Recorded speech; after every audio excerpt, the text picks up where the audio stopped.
Observe se seu aluno, ele faz a pega do lápis certinha, né, com os 3 pontos. Se ele consegue... Olá, multis! Você já parou para pensar que muitas vezes o corpo e o comportamento de uma criança falam mais alto do que qualquer prova escrita? No vídeo passado, a gente conversou um pouquinho sobre o impacto das dificuldades de aprendizagem que costumam passar despercebidas ali no nosso dia a dia e como elas afetam tanto a autoestima quanto a saúde emocional e também a convivência emocional das crianças. Se você ainda não assistiu esse vídeo, eu vou deixar o link aqui na descrição e vale a pena assistir, fica ligado. Mas agora eu quero te convidar a dar um passo além. Hoje a gente vai conversar um pouquinho sobre o que você, professor, pode observar no dia a dia da sua sala de aula antes mesmo de qualquer criança ter um problema pedagógico aparente. A gente vai falar sobre os sinais de alerta da fala, do desenvolvimento motor, da memória e também da atenção. Esses sinais muitas vezes são sutis, mas eles costumam ser os primeiros a aparecer. E quando são percebidos cedo, fazem toda a diferença no processo de acolhimento e também de intervenção. Eu sou a Daniela Lutenhefner, do Instituto Multisaberes. E esse canal é para você que quer transformar a prática da sua sala de aula com base em ciência e também em estratégias que funcionam de verdade. Já aproveita para se inscrever para não perder nenhum dos próximos vídeos. Vamos começar então falando sobre a fala, que é uma verdadeira janela para o desenvolvimento da criança. Muitas vezes os primeiros sinais de dificuldade aparecem bem aqui. Observe aí se seu aluno apresenta um desses sinais. Dificuldade para pronunciar palavras, troca sons, pula ou até inverte alguma sílaba na fala. Se ele fala frases muito curtas, com pouco vocabulário, se ele parece não entender ali os comandos, por mais simples que eles sejam, por exemplo, pegue um caderno. Se ele evita falar com o grupo, ou se ele responde com gestos, uma fala bem baixinha, como se estivesse com medo de errar. Se ele não percebe rimas, não acompanha músicas ou trava quando precisa repetir alguma palavra. Se ele tem dificuldade para contar algo que aconteceu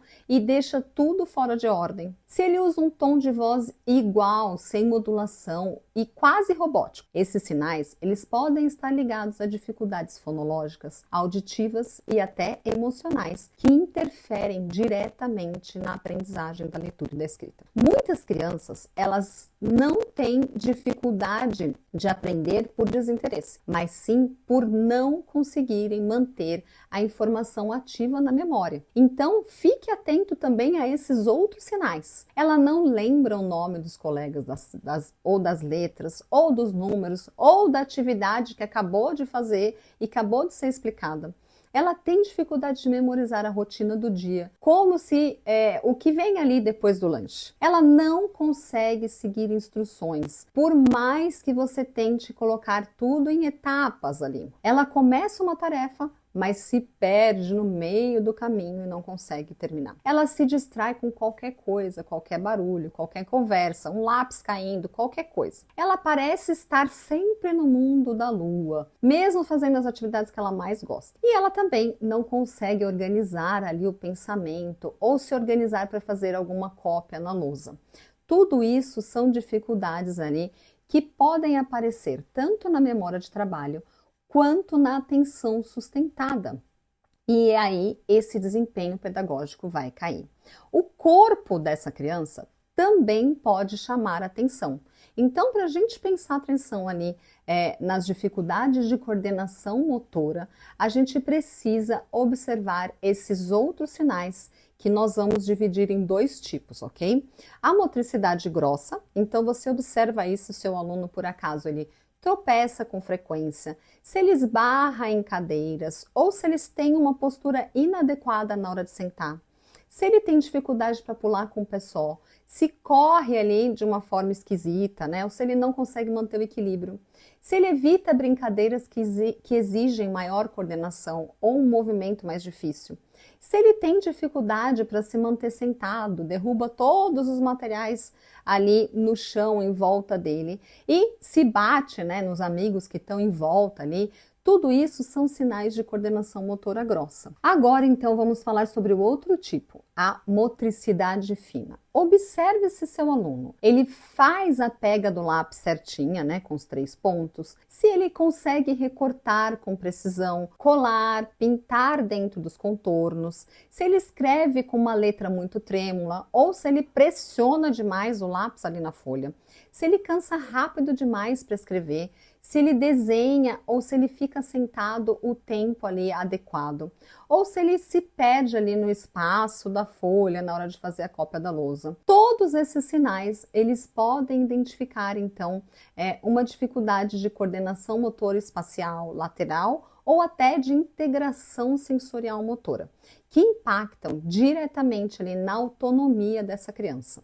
Agora, um sinal de alerta importante. Esses comportamentos, eles podem aparecer em qualquer criança, em algum momento do desenvolvimento. O que deve acender aquela luzinha na nossa cabeça é a intensidade com que eles ocorrem, a frequência, né, que aquela criança apresenta aquilo e quando eles estão ali fora do esperado para a idade. Daí vocês podem me perguntar, mas Dani, como é que eu vou saber se está fora do esperado? Gente, é só observar, porque aquela criança vai te chamar a atenção, certo? Ela vai parecer diferente das outras crianças. Então, aos poucos, a gente consegue ali observar isso, certo? Então, o que fazer diante desses dados que nós estamos observando? Você vai não só observar, como também anotar. Registre tudo o que você está percebendo. Anote quando, onde e como aconteceu. Esses registros, eles são valiosos na hora de conversar com a família ou até para a gente conseguir fazer ali um encaminhamento para alguma avaliação específica. Converse também com os pais, né, com os responsáveis por esses alunos. Leve os registros e fale sempre com empatia. Evite rótulos, né? Então não fale exatamente do comportamento e não dê diagnósticos, né? Oriente para que essa família busque ajuda, né? Faça uma avaliação com um profissional especializado. Então, por exemplo, o fonoaudiólogo ele vai tratar da fala e da linguagem. O psicólogo ele pode conversar ali sobre a memória, a atenção e também os aspectos emocionais. Já a parte da coordenação motora, você precisa pedir para os pais procurarem um terapeuta ocupacional. E você, na sala de aula, vai acolher essa criança, né? Então, construa um vínculo com ela, valorize o esforço que ela tem feito, elogie todos os avanços, até aqueles menores. Crie estratégias práticas que facilitem o aprendizado dessa criança, como, por exemplo, dar instruções uma de cada vez, certo? Então, a gente não vai acumular tudo. Você pode usar ícones ali, né, imagens em cada atividade para que a criança se oriente e saiba como executar aquilo.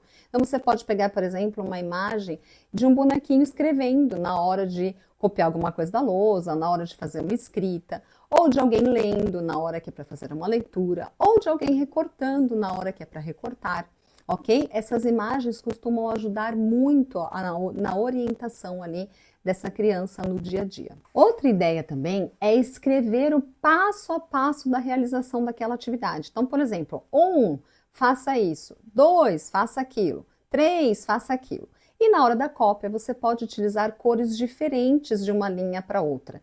E isso, com certeza, vai ajudar ali na organização espacial e visual dessa criança para fazer cópias.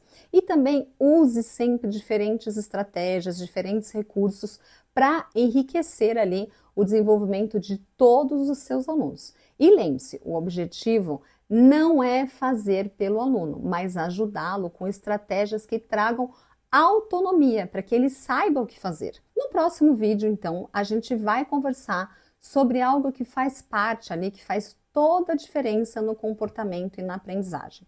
A forma como essa criança percebe o mundo. A gente vai conversar, então, sobre os sinais de alerta relacionados à visão, à audição e também à percepção corporal.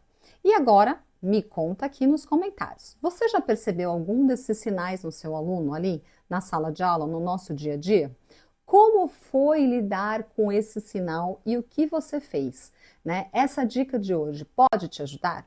Então, aproveite também para curtir o nosso vídeo, para compartilhar com os outros professores e caso ainda não esteja nos seguindo, nos siga também. E nós nos vemos no próximo vídeo. Até lá, multis!